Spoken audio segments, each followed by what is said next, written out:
इन पुल पुलियों के क्षतिग्रस्त होने के मामले को गंभीरता से लिया गया है तथा इसकी जांच का आदेश उड़नदस्ता संगठन को दिया गया है।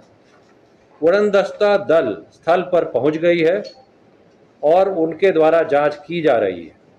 कार्यान्वयन से संबंधित दोषी अभियंताओं को चिन्हित कर एवं संवेदक के विरुद्ध कड़ी कार्रवाई की जाएगी कि हर विभाग अपनी मेंटेनेंस पॉलिसी हर पुलों के लिए, पुल पुलिया के लिए बनाएगी।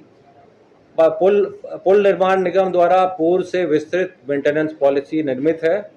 ग्रामीण कार्य विभाग को भी निर्देश दिया गया है कि इस तरह का मेंटेनेंस पॉलिसी बनाए। उसी को प्रयास पता करने के लिए कि बड़ी योजना में जो उड़ाई होता है उसमें अगर तकनीकी रूप से पूरी एहतियात नहीं बरती गई तो किसके द्वारा नहीं बरती गई उसका जांच प्रक्रियाधीन है और जैसे उस पर रिपोर्ट आएगा जो कि कल तक आ जाना चाहिए, हम अविलंब इस पर कार्रवाई करेंगे। नमस्कार, स्वागत है आपका लाइव बिहार में। मैं आपके साथ है संजीव सिंह।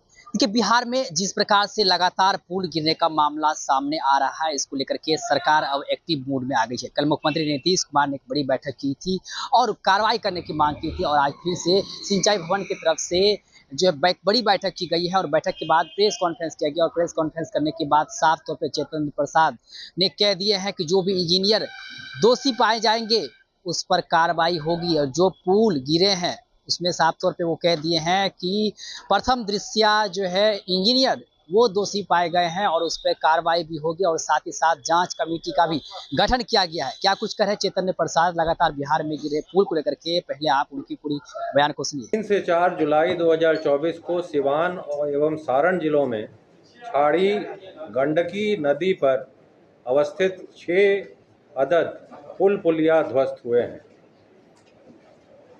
माननीय मुख्यमंत्री बिहार के द्वारा वर्ष 2023 में गोपालगंज जिला में किए गए समाधान यात्रा के दौरान प्राप्त आवेदनों का संज्ञान लेते हुए गोपालगंज, सिवान, सारण जिलों से प्रवाहित होने वाली छाड़ी गंडकी नदी के प्रवाह को अविरल बनाने के साथ नदी जोड़ योजना एवं जल जीवन हरियाली अभियान के संयुक्त उद्देश्य से जल संसाधन विभाग के द्वारा गंडक, अकाली नाला छाड़ी, गंडकी, माही, गंगा नदी जोड़ योजना का कार्यान्वयन कराया जा रहा है।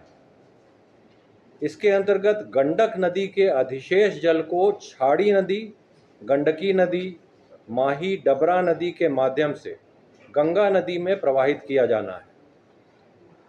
69.89 करोड़ की लागत से इस योजना के तहत 170 किलोमीटर की लंबाई में 19 मीटर चौड़ाई तथा औसत 3 मीटर गहराई में गाद निकासी डिसिल्टेशन कार्य कराया जाना है। इस योजना को मार्च 2025 तक पूर्ण किए जाने का लक्ष्य है। छाड़ी नदी के प्रवाह को अविरल होने से इस क्षेत्र में बाढ़ आपदा न्यूनीकरण में मदद मिलेगी एवं इस क्षेत्र के जलीय पारिस्थितिकी के साथ साथ भूजल स्तर में भी सुधार होगा। ऐसा प्रतीत होता है कि कार्य के कार्यान्वयन के दौरान संबंधित अभियंताओं के द्वारा इस नदी पर अवस्थित पुल पुलिया को सुरक्षित रखे जाने हेतु एहतियातन कदम नहीं उठाया गया तथा समुचित तकनीकी पर्यवेक्षण नहीं किया गया। साथ ही कार्यकारी संवेदक के स्तर से भी लापरवाही बरती गई। यह भी प्रतीत होता है कि संरचनाओं के पियर एवं एबटमेंट के समीप तकनीकी रूप से संतुष्ट होने के उपरांत ही खुदाई किया जाना चाहिए था, जो नहीं किया गया, जिसके लिए कार्यान्वयन से संबंधित अभियंता प्रथम दृष्टया दोषी प्रतीत। इन पुल पुलियों के क्षतिग्रस्त होने के मामले को गंभीरता से लिया गया है तथा इसकी जांच का आदेश उड़नदस्ता संगठन को दिया गया है। उड़नदस्ता दल स्थल पर पहुंच गई है और उनके द्वारा जांच की जा रही है। कार्यान्वयन से संबंधित दोषी अभियंताओं को चिन्हित कर एवं संवेदक के विरुद्ध कड़ी कार्रवाई की जाएगी। छाड़ी नदी पर आवागमन सुनिश्चित करने हेतु नए पुलों के निर्माण कार्य की स्वीकृति युद्ध स्तर पर 1 सप्ताह के अंदर प्रदान किया जाएगा। इन पुलों के निर्माण पर होने वाले व्यय की वसूली संवेदक से ही की जाएगी और उसी के माध्यम से ये पुलों का निर्माण किया जाएगा। यानी अभियंता जो दोषी पाए जाते हैं उन पर भी कार्रवाई की जाएगी और संवेदक से वसूली कर इन पुल टूटे हैं उनका निर्माण भी किया जाएगा।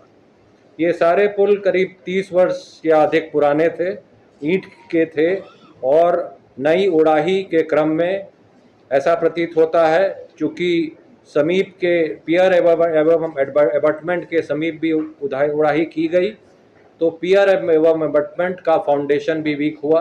पूर्व से भी फाउंडेशन कुछ वीक थे जिसके कारण ये गिरे, लेकिन हमारे अभियंताओं को पुनः फिर भी ख्याल रखना चाहिए था और पुराने पुल पर भी एहतियात बरतनी चाहिए थी। हमारे हिसाब से वो पूरी तरह से नहीं बरती गई और उसके लिए कार्रवाई हम कर रहे हैं।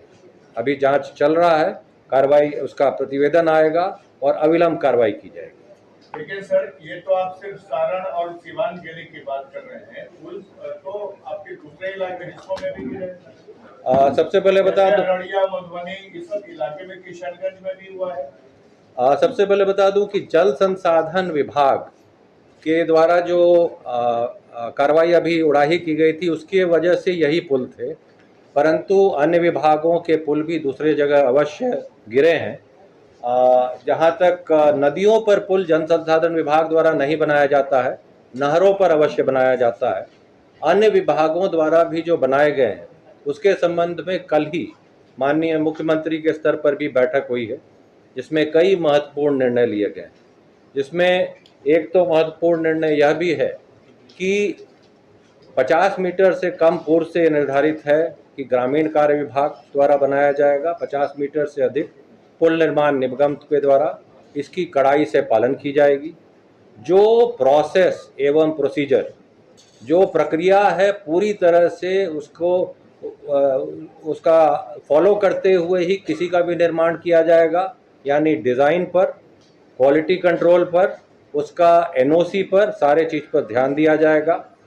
यह भी निर्णय हुआ है कि हर विभाग अपनी मेंटेनेंस पॉलिसी हर पुलों के लिए, पुलिया के लिए बनाएगी। पुल निर्माण निगम द्वारा पूर्व से विस्तृत मेंटेनेंस पॉलिसी निर्मित है। ग्रामीण कार्य विभाग को भी निर्देश दिया गया है कि इस तरह का मेंटेनेंस पॉलिसी बनाए। साथ ही सभी विभाग, जिस विभाग के सड़क पर कोई भी पुल बना है या पुराना ही पुल हो, उसे यह जवाबदेही दी गई है कि पुराने पुल को भी या सारे पुल का वो मेंटेनेंस का जवाबदेही लेगा। कई जगह ऐसा है जैसे कि वर्तमान स्थिति में जो हमने बताया पूर्व में, बहुत पुराने पुल और ईंट के पुल पूरी तरह से जिसमें फाउंडेशन नहीं थे, वैसे में आवश्यकता पड़ने पर उन्हें ध्वस्त करके पुनः कितने होंगे। हमारे नहर पर पुल पुलिया होते हैं, WRD के आपके द्वारा खुद किसी भी नदी पर पुल नहीं बनाया जाता है और पूर्व में भी नहीं बनाया गया है। तो WRD के पुल की संख्या कितनी है? हाँ, तो बहुत सारे हैं। वो संख्या, वो सारे का हम लोग सर्वेक्षण करा लेंगे क्षेत्र में उनका अपने अभियंताओं की मदद। नहीं, ये संख्या बताना अभी संभव नहीं है क्योंकि नहर की प्रणाली काफ़ी विकसित है और काफ़ी लंबाई में है और संरचनाओं की संख्या काफ़ी अधिक है। नहीं, रिकॉर्ड है, हम लोग लेके आपको दिलवा देंगे अभी तत्काल यहाँ पर।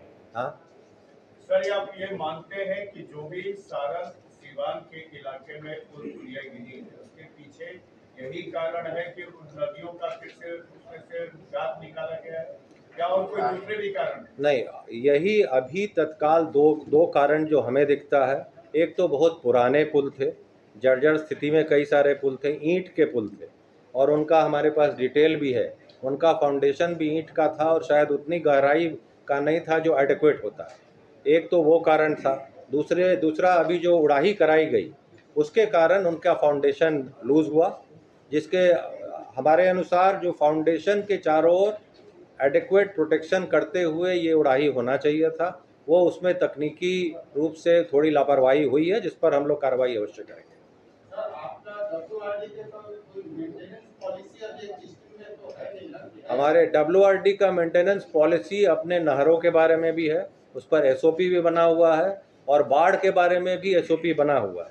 हमारे जो पुराने इस तरह के जो पुल हैं जो WRD द्वारा नहीं बनाए गए, ये कोई भी पुल WRD द्वारा नहीं बनाए गए। अब इसको जितने हमारे गंडक छाड़ी इस पे हैं और नदी जोड़ योजना में जो भी हम ले रहे हैं उस पर अगर पूर्व में पुल बने थे उनका हम खुद उसका सर्वेक्षण करा रहे हैं। कोई कमी होगी उसका हम लोग प्रोटेक्शन करेंगे, आवश्यकता होने पर नए सिरे से बनाएंगे। यानी अब मान लिया जाए कि अब ब्रिज नहीं गिरना है कोई भी। अब ये है कि ये उड़ाही तो जो 170 किलोमीटर में करीब 60 किलोमीटर हो गई है। हम जो बचे हैं उसमें प्रयास कर रहे हैं, अपने सारे अभियंताओं को निर्देशित किए हैं कि अगर उड़ाही ज़्यादा भी हो गया है तो सारे को प्रोटेक्ट करने का प्रयास किया जाए। उसमें नीचे में जो आवश्यकता हो उसको हम लोग अपने संवेदक को भी सख्त निर्देश दिए हैं और अलग से भी प्रयास किया जा रहा है कि पूरी तरह से प्रोटेक्ट किया जाए। जी,